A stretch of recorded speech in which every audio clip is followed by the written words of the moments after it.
Hello, friends. Good evening. Welcome to the Library of Mythical Ireland. This is Live Irish Myths. I'm Anthony Murphy, and this is episode number 196. Tonight, we are returning to the theme that we were exploring before we interrupted for other things, and that is classical mythology. This is part 4 of our classical mythology episode. We're streaming, or I'm streaming, should I say, live on the Mythical Ireland YouTube channel and also on the Mythical Ireland Facebook page. If you're watching tonight, please do feel free to say hello. Drop a comment in. Apologies for being late. I would say that there were technical issues. I would make all sorts of excuses as to why I'm late. The reality is I fell asleep and didn't wake up on time. You may know that here's where I make excuses. I did a huge amount of walking at the weekend and 12 kilometers yesterday as part of the Boyne Valley Trails event, the Irish Myths and Legends of Brunabonia tour. So maybe walking and all that country air. Anyway, never mind. Anna Liffey is the first one in the house this evening, saying hello on YouTube. Hello, Anna Liffey. Followed by Salav, who's saying hello on Facebook. Bannock D. And August Tufain, Salav, thank you very much. And I hope you are keeping well. Vicky Wallace Southall is in the house. And I hope if Evan and Chili are watching, we will say hello. I'm a little bit bleary-eyed. I do apologize, Vicky. You're very good for joining us. The Full Irish says, that's funny. Yes, it's 8:15. It's like, what the hell are you doing, man? You would be better off just staying asleep and just apologizing or making some other excuse like, technical problems, There you are, says Mavanway. Maybe I'm giving everybody an opportunity to arrive, It's my excuse anyway. Gary does say, Jigwich, great and good to another fine day on the sun. A little bit nippy now. Winter, you can feel, is not too far around the corner. And Scott Doherty's in the house. Hope your day is going well. It was going grand. I was having a lovely little nap, actually. Barbara Murphy, glad you're okay.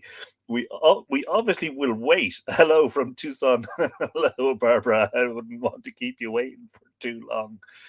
Yes, indeed. Indira Stefaniana is saying, hi, hugs, happiness. Well, brilliant. And aren't you in fine form? Well, listen, just spread it around. The world needs it as much as possible right now.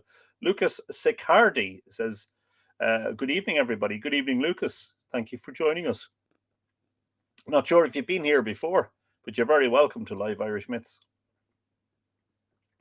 Michelle Woodburn says, good afternoon and a very good evening from the Boyne Valley, where it is pretty much dark at this stage. We are now at the stage of the year where it is dark when we're starting the live streams. Salav was going to send out a search party around the Boyne Valley pubs. I was too tired for drink yesterday. I just came home and, almost 90 degrees in Oregon this afternoon, they are saying, says Vicky. That's, excuse me. Apparently, I still need to sleep. That is very warm, much warmer than it gets here. Sue Prenter, I wondered what was wrong with Facebook. No need for apologies. Great to see you online. Maybe I'll cut this bit out of the replay. No, the replay gets. There's no cutting anything out. I don't think I have that option. The replays of the episodes are warts and all replays. And Michelle says, greetings from the far northern reaches of California.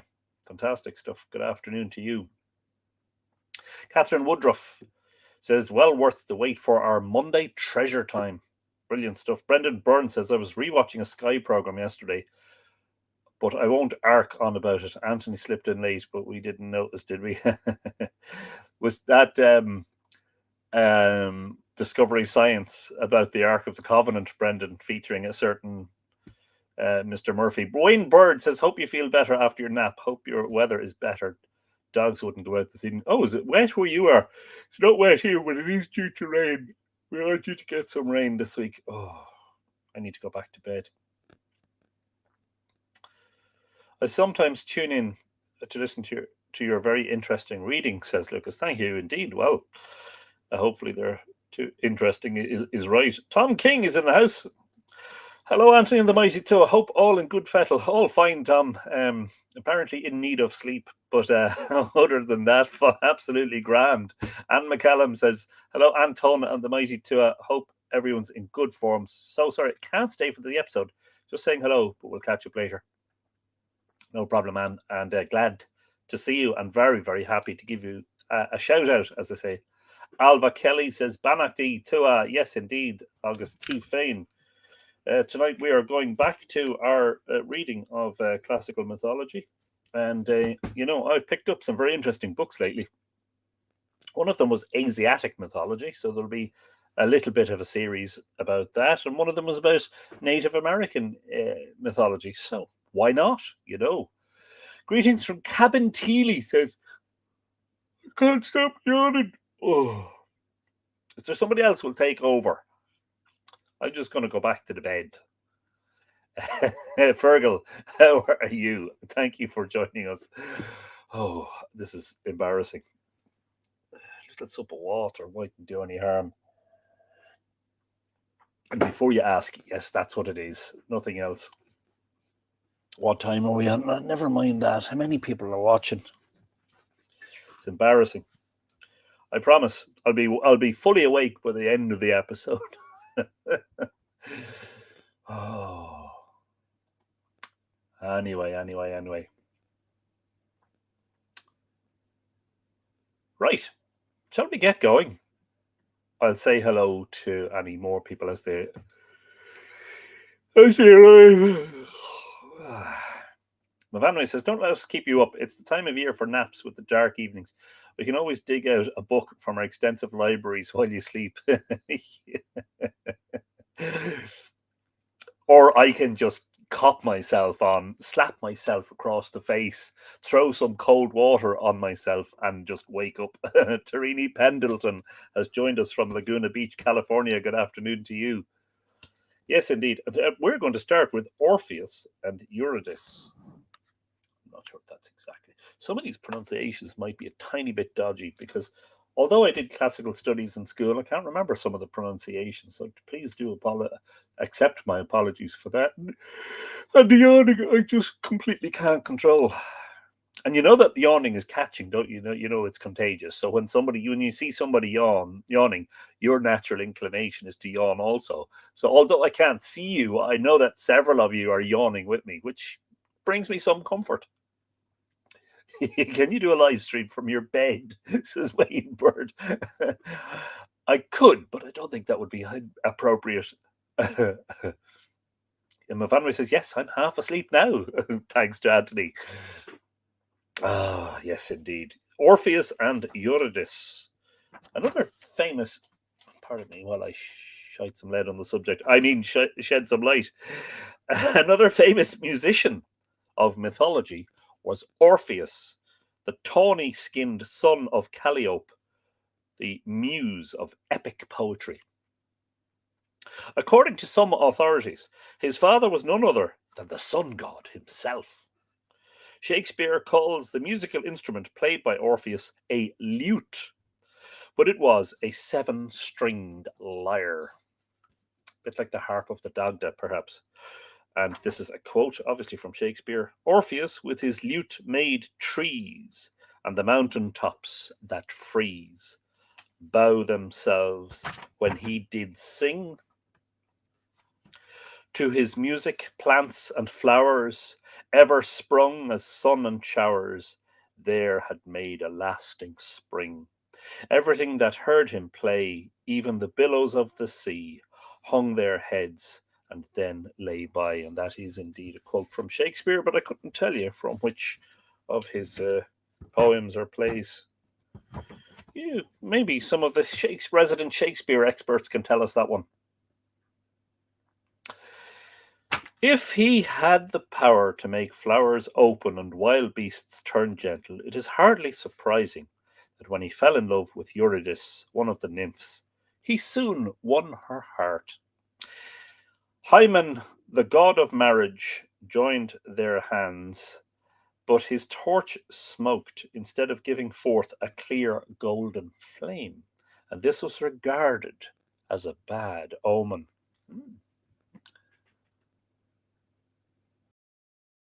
Not long after, Eurydice was pursued by a shepherd called Aristeus, and as she fled from him, she trod upon a snake which stung her foot. She died of the venomous bite, and her spirit went down into the world of shades. Heartbroken, Orpheus implored Zeus to restore his wife to him, and finally the All Highest gave him leave to go and seek Eurydice in the dark realm of Pluto. Orpheus hastened to the entrance of Hades, and there saw the fierce three-headed dog, Cerberus, who guarded the gate and would allow no living being to enter, nor any spirit to pass out of Hades. As soon as this monster saw Orpheus, he began to growl and bark savagely. Cue an interruption from Coda. This would be the perfect time for him to announce himself. Nope, he'll probably start barking at some other occasion.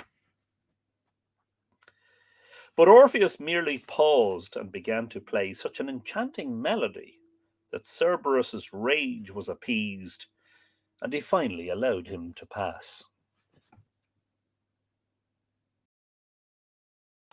Anthony, were you near any spinning wheels today? Not sure I get the reference, Brendan. I'm not sure. I don't know what you're talking about, really.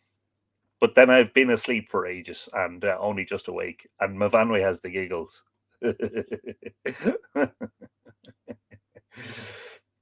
Yes, indeed. I'm sure you will explain, Brendan. Yes. Spinning wheels. Orpheus made known his errand and succeeded. Sorry, I apologize. I have skipped a paragraph.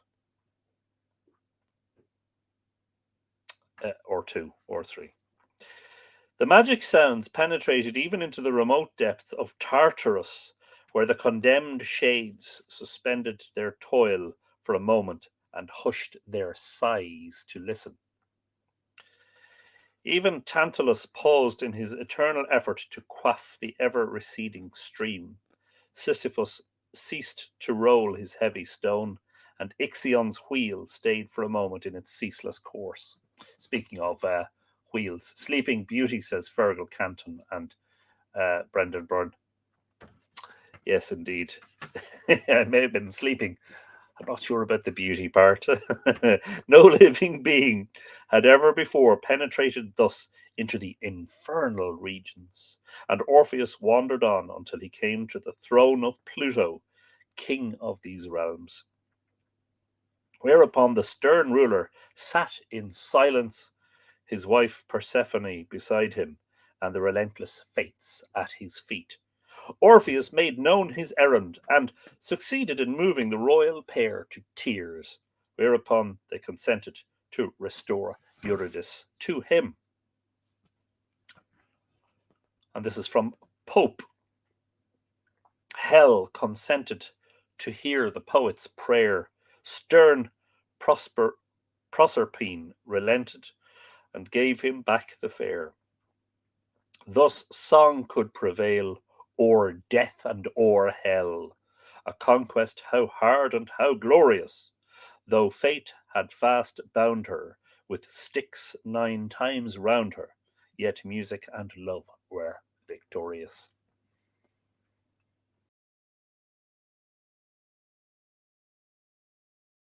But one condition was imposed before he was allowed to depart, that is, that he should leave the infernal regions without turning once to look into his beloved wife's face. Orpheus accepted the condition joyfully and wended his way out of Hades, looking neither to the right nor to the left, but straight before him. And as he walked, he wondered whether Eurydice were changed by her sojourn in these rayless depths. His longing to feast his eyes once more upon her beloved features induced him, forgetful of the condition imposed by Pluto, to turn just before he reached the earth. And as he did so, the form of the wife he had so nearly snatched from the grave vanished before his affrighted eyes. No word of plaint, this is from Ovid, no word of plaint, even in that second death, against her lord she uttered. How could love too anxious be upbraided? But one last and sad farewell, scarce audible, she sighed, and vanished to the ghosts that late she left. All was now over. He had tried and failed. No hope remained. In despair, the lonely musician retreated to the forest solitudes, and there played his mournful laments. And this is from Milton. Such strains as would have won the ear of Pluto to have quite set free his half regained Eurydice. But there were none to hear except the trees, winds, and wild beasts in the forest, who strove in their dumb way to comfort him as he moved restlessly about, seeking a solace for his heavy heart. At times it seemed to his half delirious fancy that he could discern Eurydice wandering about in the dim distance, with the self same mournful expression of which he had caught a mere glimpse as she drifted reluctantly back into the dark shadows of Hades. This is from Lowell. At that elm vista's end I trace dimly thy sad leave-taking face. Eurydice, Eurydice, the tremendous leaves repeat to me. Sorry, the tremulous leaves repeat to me, Eurydice, Eurydice. That's what happens when you live stream when you're half asleep. Very good evening or good afternoon to Angel Barboni. Hello, Angel. You're very welcome. And to John Main, who is in San Francisco. Hope you're wearing flowers in your hair, John. Good to hear from you. You were in Connecticut the last time we heard from you. So brilliant. Good stuff. You have arrived over in the west, as they say here in Bonnie, Ireland. Different kind of west than you were in when you were here. And I no doubt a whole lot warmer and a whole lot more pleasant. But there is a pleasantness about Ireland that cannot be equalled. Of course, when I say that. At last there dawned a day when some I can't pronounce this word. Bacchantes, Baccantes, Bacchantes overtook him in the forest and bade him play some gay music, so they might indulge in a dance. But poor Orpheus, dazed with grief, could not obey, and the sad notes which alone he now could draw from his instrument so enraged the merrymakers that they tore him limb from limb and cast his mangled remains into the Hebrus River. Wow. You mean he was dismembered? And I wonder, are the Bacchantes something to do with Bacchus, the god of wine? Is that have they been celebrating and drinking, making merry, perhaps? As the poet-musician's head floated down the stream, the pallid lips still murmured, Eurydice, for even in death he remembered her, and as his spirit drifted on to join her, he called upon her name until the brooks, trees, and fountains he had loved so well caught up the longing cry and repeated it again and again. The Muses buried his remains at Libethra, where the nightingale sang sweetly over his grave. Nothing was now left to remind mortals of the sweet singer except his lute, which the gods placed in the heavens as a bright constellation, Lyra, also called by Orpheus's name. Wow, sad romantic tale. There you go. But no doubt with a happy ending, because he went, obviously his spirit went down there and they met.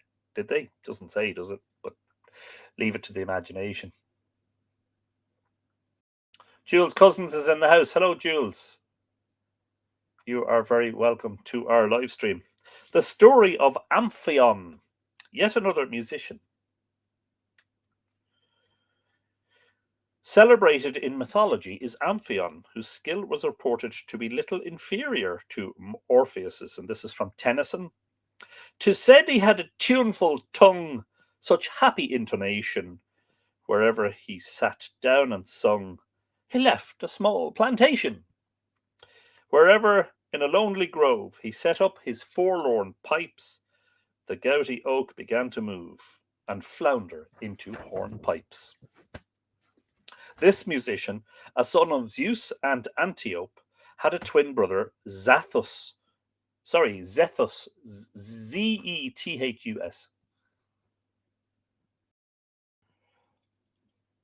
who, however, shared none of his artistic tastes. Hearing that their mother Antiope had been repudiated by her second husband, Lycus, so that he might marry another wife, called Dirce, these youths hastened off to Thebes, where they found the state of affairs even worse than had been represented. For poor Antiope was now imprisoned and subject daily to her rival's cruel treatment. Where have we seen that before? Uh, um, Mungind and Karen, the wife and the concubine of Yuki-Mugmadon, and Karen, the wife of Nile of the Nine Hostages. Sounds familiar. Zethus and Amphion, after besieging and taking the city, put Lycus to death and binding is it Dirce or Dirce? Dirce, Dirce, to the tail of a wild bull, let him loose to drag her over briars and stones until she perished. This punishment inflicted upon Dirce is the subject of the famous group once belonging to the Farnese family and now called by their name. Amphion's musical gifts were of great use to him when he subsequently became king of Thebes and wished to fortify his capital by building a huge rampart all around it. For the stones moved in time to the music and of their own volition marched into their places. Wow. Compare the story of Apollo at the building of Troy, it says in brackets. Helen Hirsch Chatter is here from the Black Hills of South Dakota. A very good afternoon to you. Desiree Riley is in the house. Hello, me and Amadeus are sneaking in late. Hope all are well. I cannot lecture anybody today about being late because I was late due to sleeping. Michelle Woodburn says, and the moral of the story is the absolute letter of the law matters. I think was that in relation to Orpheus. And this is the story of Arion. Pardon me. Next to him in musical fame was Arion, the musician who won untold wealth by his talent. He must have appeared on America's Got Talent.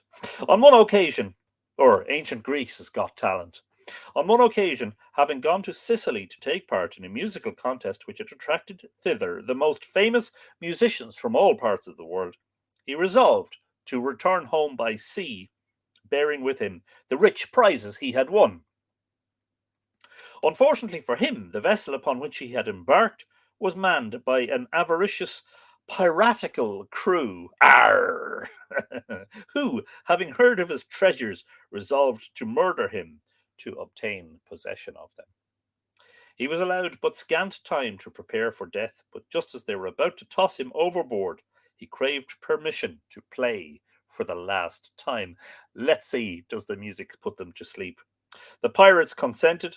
His clear notes floated over the sea and allured a school of dolphins, which came and played about the ship. The pirates, terrified by the power of music, and in dread lest their hearts should be moved, quickly laid hands upon him and hurled him into the water, where he fell upon the broad back of a dolphin, who bore him in safety to the nearest shore. Oh, magnificent. And this is from Spenser.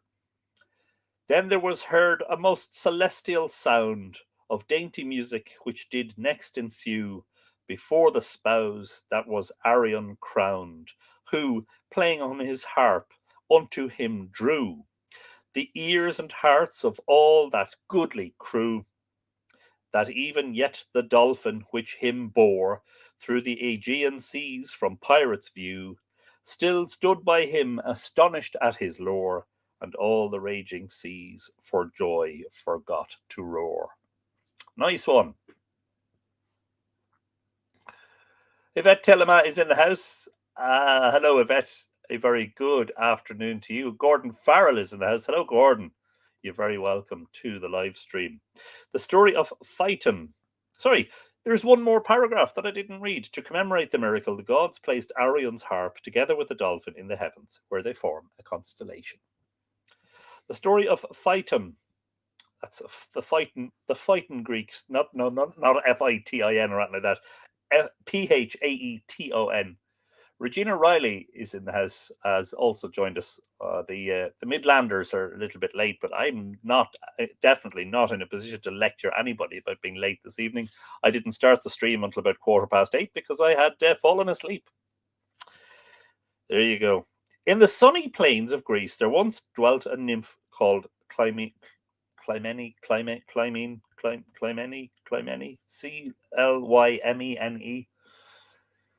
Oh, I can't remember. My classical studies teacher, who's deceased now, how he would have pronounced that. Let's say Clymene. She was not alone, however, for her golden-haired son Phaeton was there to gladden her heart with all his childish graces.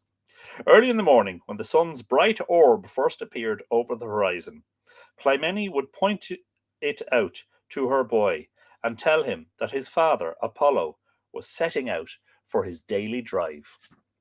Kathy May Deo is in the house on her lunch hour. Hello there, Kathy May. You're very welcome.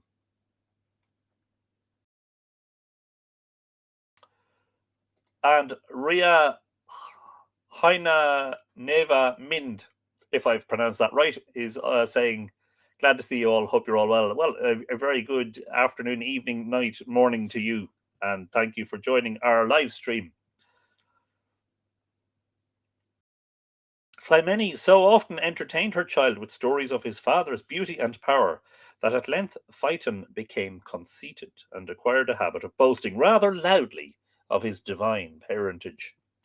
Stung to the quick by some insolent taunts from Epaphus, the son of Zeus and Io, Phaeton hastened to his mother and begged her to direct him to his father, that he might obtain the desired proof that he was indeed Apollo's son. Clymene immediately gave him all necessary information and bade him make haste if he would reach his father's palace in the far east before the sun chariot passed out of its portals to accomplish its daily round. Directly eastward, Phaeton journeyed, nor paused to rest until he came in view of the golden and jewelled pinnacles and turrets of his father's abode.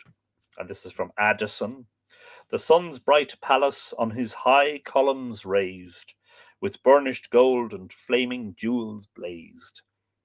The folding gates diffused a silver light, and with a milder gleam refreshed the sight. Ha, isn't it lovely? Quite undazzled by this splendour, the youth still pressed on, straining his eyes to catch the first glimpse of the godly father, whose stately bearing and radiant air his mother had so enthusiastically described. Apollo from his golden throne had watched the boy's approach, and as he drew nearer, recognized him as his son. Timidly now, Phaeton advanced to the steps of his father's throne and humbly waited for permission to make his errand known. Apollo addressed him graciously, called him his son, and bade him speak without fear. In a few minutes, the youth impetuously poured out the whole story and watched with pleasure the frown which gathered on Apollo's brow when he repeated the taunts of Epaphus. As soon as he had finished his tale, Apollo exclaimed that he would grant him any proof he wished, and confirmed these words by a solemn oath sworn on the river Styx. Dun, dun, dun. Not the river Styx. Sheila Albert is in the house, or Sheila Albert, as I would call her. Sheila, it has been a while. Very, very nice to see you on the live stream. You're very good evening. You're very good. You're very welcome, and a good evening. Yes, you're very good evening. Yes, indeed. Apparently, Nick Eska Casterton is on here, which I hadn't seen because Angel is saying hello to him. If you're there, Nick, hello, and you're very welcome. This oath was the most solemn any god could utter, and in case of perjury he was obliged to drink the waters of this river, which would lull him into a senseless stupidity for 1 whole year. During 9 years following, he was deprived of his office, banished from Olympus, and not allowed to taste of the life giving nectar and ambrosia. Phaeton, hearing this oath, begged permission to drive the sun chariot that very day, stating that all the world would be sure to watch his course across the sky, and that none would ever dare thenceforward to doubt that he was indeed Apollo's son. You know this ain't gonna work out. Nick S. Casterton is saying good evening, and I'm working this evening. Boo! We'll catch up tomorrow. Yeah, very much boo. But come here, at least you're not asleep. You know there could be worse things than having to miss an episode due to work. But Nick, it's good to see you. I hope you enjoy work, and we'll catch you on the replay, hopefully. And thank you for dropping in to say hello. Absolutely. You and Kathy May, who's on her lunch break.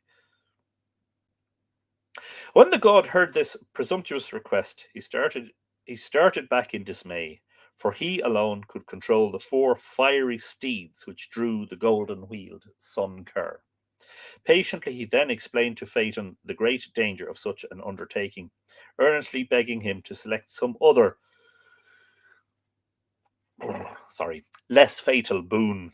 Choose out a gift from seas or earth or skies, for open to your wish all nature lies.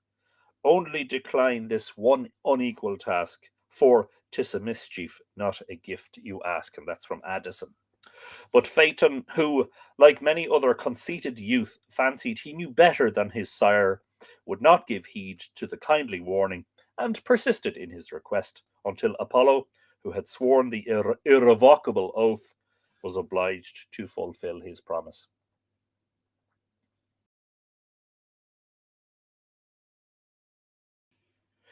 The hour had already come when the sun usually began his daily journey. The pawing, champing steeds were ready. Rosy-fingered Aurora only awaited her master's signal to fling wide the gates of morn, and the hours were ready to escort him on his way. Apollo, yielding to pressure, quickly anointed his son with a cooling essence to preserve him from the burning sunbeams, gave him the necessary directions for his journey, and repeatedly and anxiously cautioned him to watch his steeds with the utmost care and to use the whip but sparingly, as they were inclined to be very restive. Pardon me. The youth, who had listened impatiently to cautions and directions, then sprang into the seat of the golden chariot, gathered up the reins, signalled to Aurora to fling the gates wide, and dashed out of the eastern palace with a flourish. For an hour or two, Phaeton bore in mind, or Phaeton, I don't know how to pronounce that. Phaeton sounds better, doesn't it? Bore in mind his father's principal injunctions, and all went well. But at length he became very reckless, drove faster and faster, and soon lost his way. The moon and the stars were terrified to see the chariot of the sun astray in space. Then Phaeton drove so close to the earth that all the planets shriveled up. The fountains and rivers were dried in their mossy beds. The smoke began to rise from the parched and blackened soil, and even the people of the land over which he was passing were burned black, a hue retained by their descendants to this day. Terrified at what he had done, Phaeton whipped up his steeds and drove so far away that all the vegetation which had survived the intense heat came to an untimely end on account of the sudden cold. The cries of mortals rose in chorus, and their clamours became so loud and importunate that they roused Zeus from a profound sleep and caused him to look round to discover their origin. One glance of his all-seeing eye sufficed to reveal the devastated earth and the youthful charioteer. How had a beardless youth dared to mount the sun chariot? Zeus could scarcely credit what he saw. In his anger, he vowed to make the rash mortal expiate his presumption by immediate death. He therefore selected the deadliest thunderbolt in his arsenal, aimed it with special care, and hurled it at Phaeton, whose burned and blackened corpse fell from his lofty seat down into the limpid waves of the river Eridanus. Why, Phaeton, or Phaeton, it's hard to pronounce it. Anyway, let's start again, Anthony. Why, Phaeton, wilt thou aspire to guide the heavenly car, and with thy daring folly burn the world? And that's from Shakespeare. The tidings of his death soon reached poor Clymene,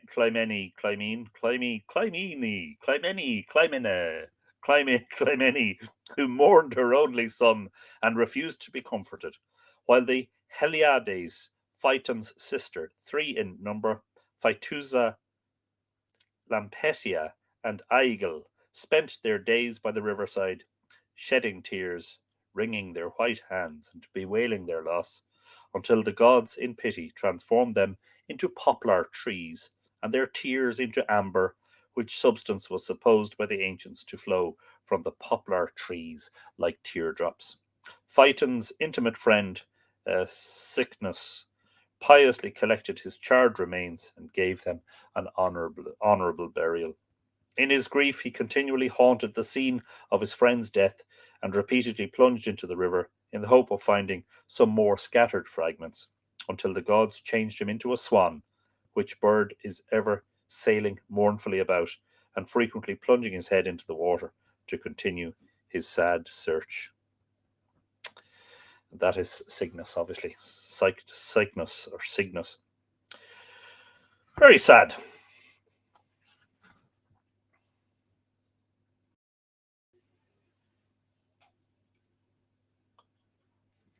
Phaethon. Phaethon and Clymene. Yeah. Look, it'll do, says you know. The 9 muses, or maybe it won't. There'll be some classical scholar watching this going, oh my God, he just butchered all of that. The 9 muses, Apollo as the dearly loved leader of the 9 muses, daughters of Zeus and Mnemosyne, goddess of memory, mnemonic, obviously named from her, was surnamed Musagetes, Musagetes, Musagetes. Yeah, would be better if this was done by a scholar, wouldn't it? Yes, indeed. And this is from Longfellow, whom all the muses loved, not one alone. Into his hands they put the lyre of gold, and, crowned with sacred laurel at their fount, placed him as Musagetes on their throne. Although the muses united at times in one great song, they had each separate duties assigned to them. I'm on the valley, I'm too, Solive. Yes.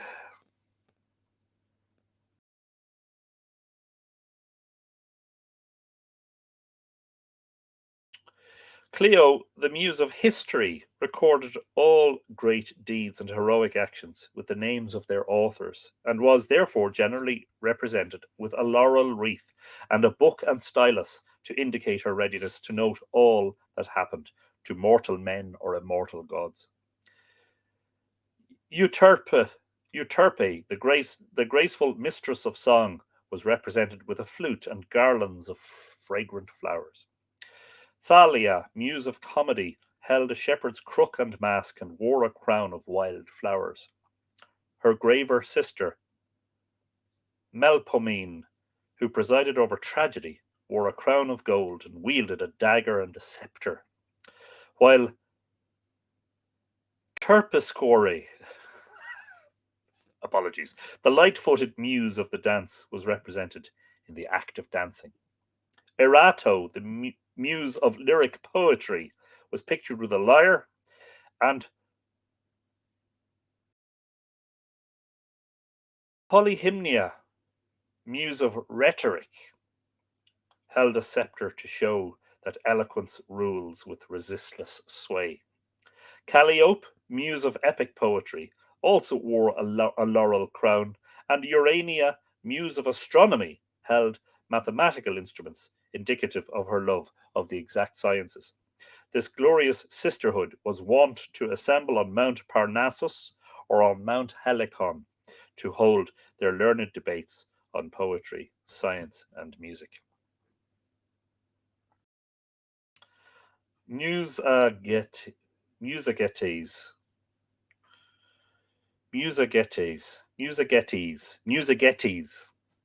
says Mavanwi, is the University of Waterloo recommended pronunciation. The story of Comatas. A certain goatherd named Comatas, not Comatus, Comatas used to feed his goats on the slopes of Mount Helicon, and when the nights were warm, would stay out all night with them. On one occasion, he had thus seen the muses dancing round the fountain of Hippocrene in the moonlight, and from that moment he was their willing slave. Not far from this spot was a small altar devoted to the muses, and Comatas one day took a kid and offered it as a sacrifice. When his master discovered that one was missing from his flock, in a fit of passion he took the goatherd and fastened him in a great chest, indicating that he should die of starvation. The muses, however, would not suffer their servant to die thus miserably, and they sent some bees with honey, which they carried to him daily through a chink in the chest. Months passed, and one day the chest was opened, but instead of a heap of mouldering bones, there was Comatas, live and well. His lord, knowing that honey bees were the special servants of the muses, believed that the latter had taken Comatas under their special care, and thereafter treated him with the utmost kindness. Well, isn't that very nice? Aurora (Eos) and Tithonus or Tithonus.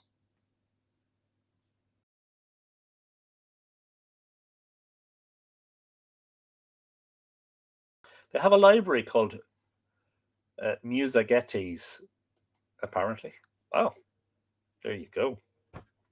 Apollo's favourite attendant was Aurora, the fair goddess of dawn, whose rose-tipped fingers opened wide the eastern gates of pearl, and who then flashed across the sky to announce her master's coming.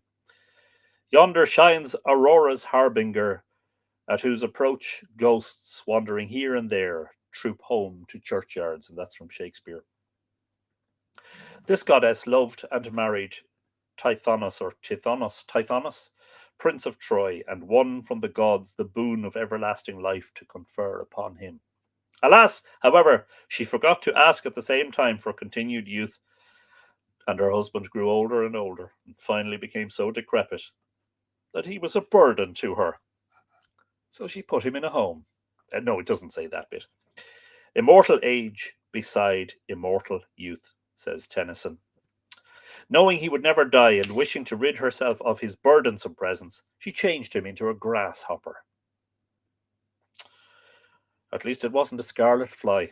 At this time, the goddess fell in love with Cephalus, the young hunter, and frequently visited him on Mount Hymettus. The principal temples dedicated to the worship of Apollo were at Delos, his birthplace, and at Delphi, on the slopes of Mount Parnassus, where a priestess called the Pythoness gave out mysterious oracles purporting to have come from the god. The ancients everywhere could not fail to recognize the sun's kindly influence and beneficent power, and were therefore ever ready to worship Apollo. The most renowned among the numerous festivals held in honor of Apollo were, without exception, the Pythian Games, celebrated at Delphi every 3 years. A manly, beardless youth of great beauty, Apollo is generally crowned with laurels and bears either a bow or a lyre. This is from Shelley. I am the eye with which the universe beholds itself and knows itself divine. All harmony of instrument or verse, all prophecy, all medicine are mine. All light of art or nature, to my song, victory and praise in its own right belong. One of the 7 wonders of the ancient world, the famous Colossus of Rhodes, was a statue of Apollo, his head encircled with a halo of bright sunbeams, watching the vessels with all their sails spread, passing in and out of the harbour, whose entrance he guarded for many a year. Coda is quiet today, Desira. I know. What's the story there? I mean, why isn't he getting sort of, raucous and excited and loud and barky? I will show you. I think some things that I picked up today. I picked up something that is not in my possession. Are copies slightly older, but not antiquated, from reasonably recent years. Copies of the Journal of the Royal Society of Antiquaries of Ireland. Now, bet you're jealous.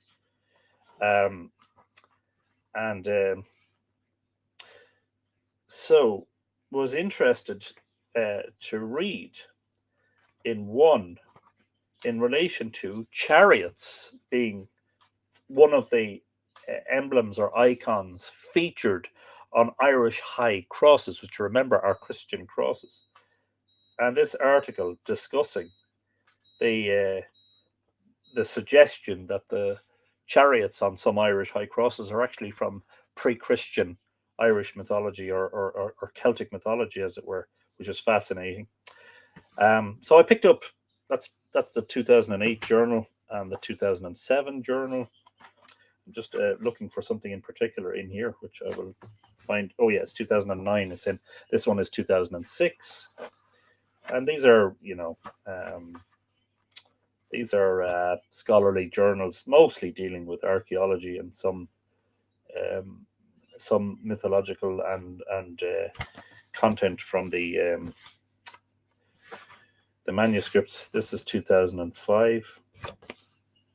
But in the 2009, which in 2009 they obviously decided to start using photographs and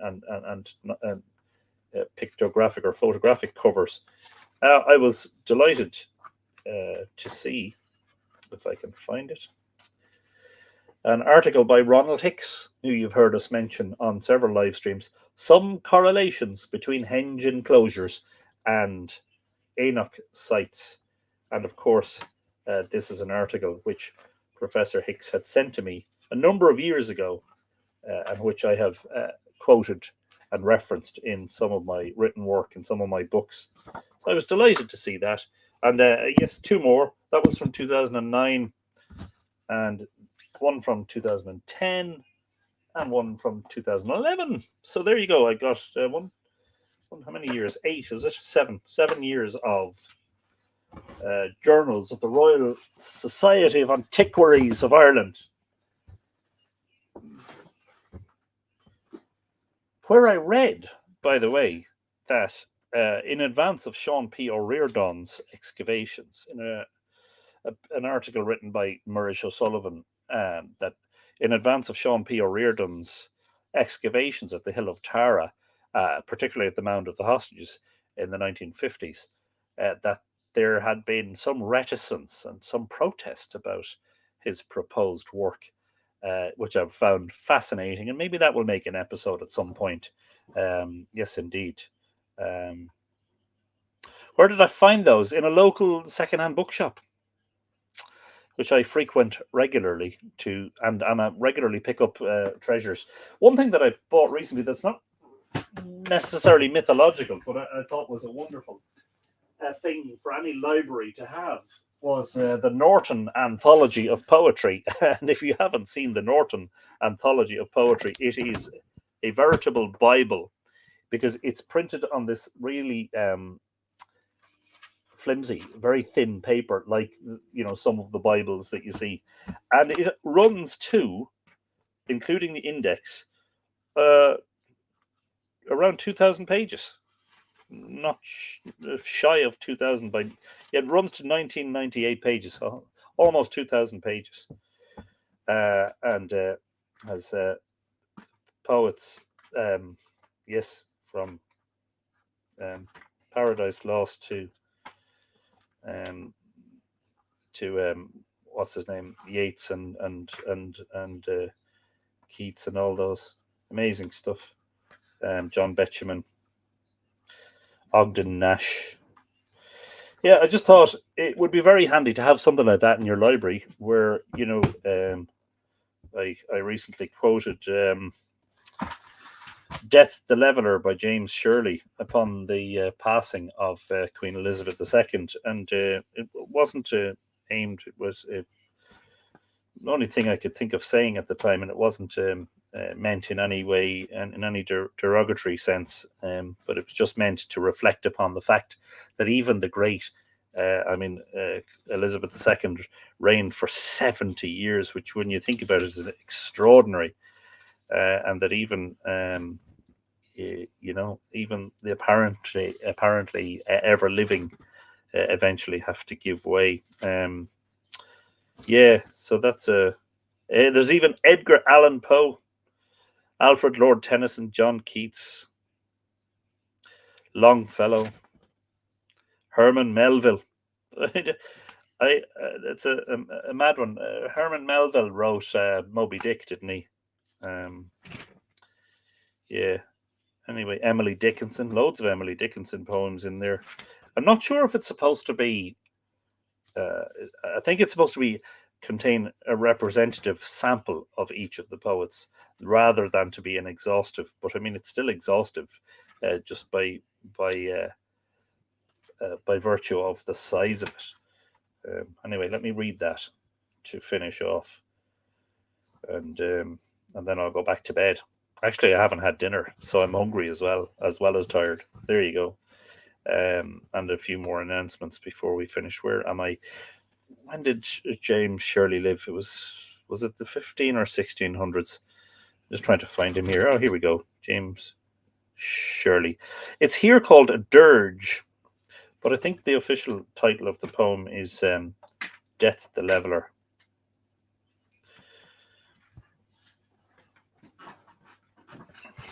Poe was a boyo, says Salif. I was in his house in Philadelphia. And because they've had to preserve it as it was, more or less, there's no heating in it. So I was there in November with my wife Anne, and it was quite cold and damp inside, but yeah, extraordinary. Emily Dickinson series on Apple TV. There you go. I didn't even know such a thing existed. Brilliant. Barbara Murphy says, I love Ogden Nash. Don't know what that says about me. Here we go. The glories of our blood and state are shadows, not substantial things. There is no armour against fate. Death lays his icy hand on kings. Sceptre and crown must tumble down, and in the dust be equal made with the poor crooked scythe and spade. I know the first of the three verses by heart. I don't know the others. Some men with swords may reap the field and plant fresh laurels where they kill, but their strong nerves at last must yield. They tame but one another still. Early or late, they stoop to fate and must give up their murmuring breath when they, pale captives, creep to death. The garlands wither on your brow, then boast no more your mighty deeds. Upon death's purple altar now, see where the victor victim bleeds. Your heads must come to the cold tomb. Only the actions of the just smell sweet and blossom in their dust. That's from James Shirley, who lived from 1596 to 1666. I wonder, did he die in the fire, the Great Fire of London? Well, maybe he didn't. Somebody might know. And something that may or may not be of interest to you is a biography of Queen Elizabeth I. Why is her story pertinent to Ireland?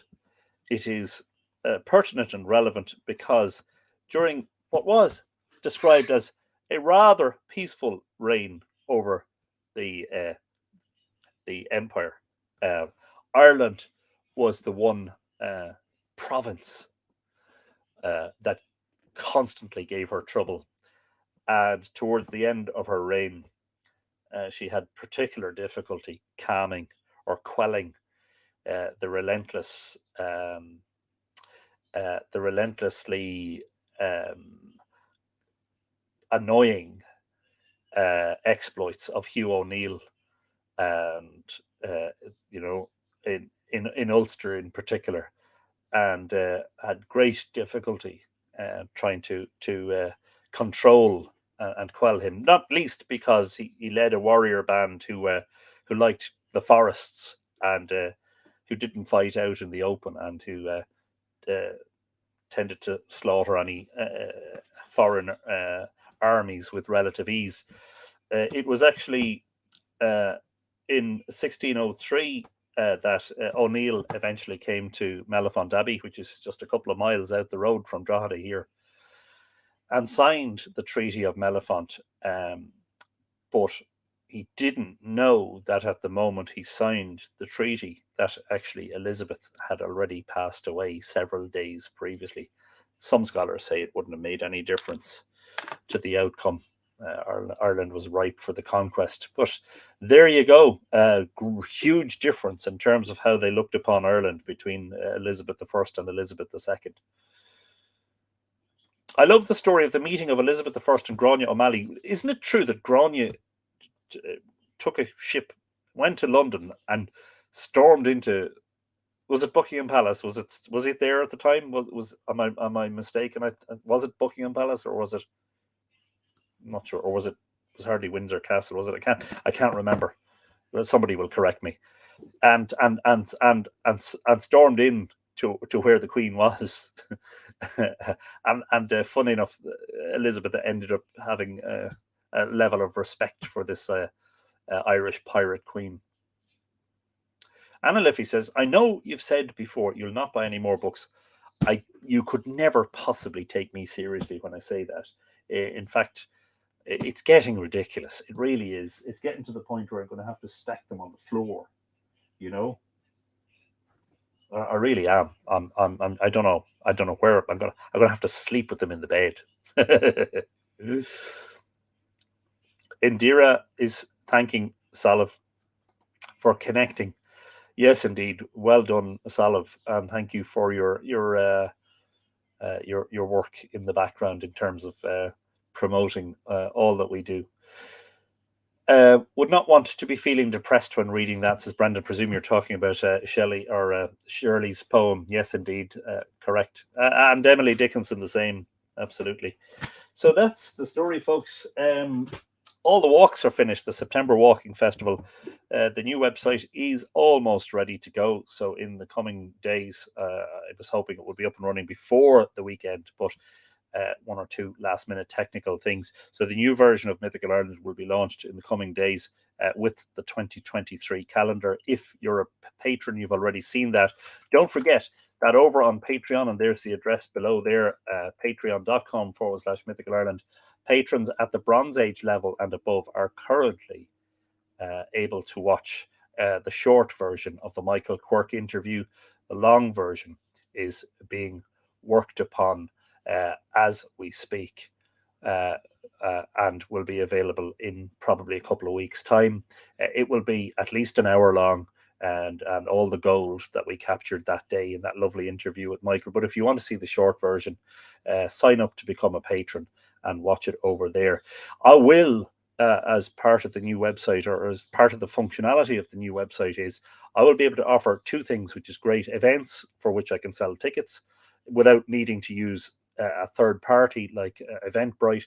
So I will be probably pushing or hosting, as it were, more regular tours like the one we did at Tara on Saturday, the Myths and Legends of Tara. We had 33 participants at that and 44 at yesterday's Brunabonia Myths and Legends walk, and that was a 12-kilometer walk, which was fabulous.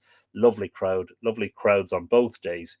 The other thing I'll be able to offer on the new website is vouchers, Mythical Ireland vouchers. So you'll be able to buy a loved one a voucher for Christmas or for their birthday, which they can later spend on a book or a calendar or a tour or whatever on Mythical Ireland.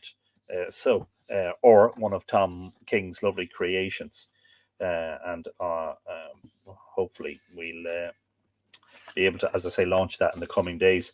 Also, I did mention this last week. I haven't gotten around to reading it because I've been tremendously busy with everything. But I've dipped into it, and I'm already excited. And that is the wonderful, I know it's going to be wonderful, Listen to the Land Speak by Moncon McGann, who, as you know, has been a guest on our live streams. And I'm hoping to get Moncon on again to talk to us about his new book, but not before I get a chance to read it. And I'm sure that is going to be absolutely fabulous. I'll be advertising the 2023 calendar in the coming days. It's going to print in the coming week. And make sure you get your order in and don't be disappointed. Bookcases that actually hold books without collapsing. We now have had 3 collapsed cases in the office. I got these specially made during the pandemic. I got some local carpenters to come up and make them, specially make them. They seem to be solid, and hopefully they'll last for many, many years. Wayne Bird, thank you indeed, and a very good night to you. Thanks to everyone for... yes, exactly, Mavanway. We'll get Moncon on a Zoom chat. Actually, I've suggested to him that I could nearly go to him or get him to come to me, so that we could actually sit down and chat in person, which I think would be really lovely. So we'll see what comes of that. Yes, Salov says Queen Elizabeth II apparently had several direct lines of ancestry to the Enale kings. And am I right in saying Brian Boru? Fascinating stuff. Yeah, absolutely. She has she had a place in her heart for Ireland, it seems. According to Jonathan Barden's book, A History of Ireland, the pirate queen and Elizabeth met at Greenwich. Okay, Sue. That's something that I must actually read back upon. Very interesting. Anyway, I'm going to get me dinner, and then I'm going to go back to bed at some stage. Thank you for watching. I hope you've all enjoyed this. It's been 196. We're only 4 away from the big episode 200. We'll have to do something to celebrate that. In the meantime, I hope you all have a great day or a great afternoon or a great evening, no matter where you are in the world. And we will catch up with you before too long, I hope. 7-3, as they say in ham radio. Or Ichawa Colossus of Slán go Fóil, and most importantly, Tug go Bugé. Take it easy.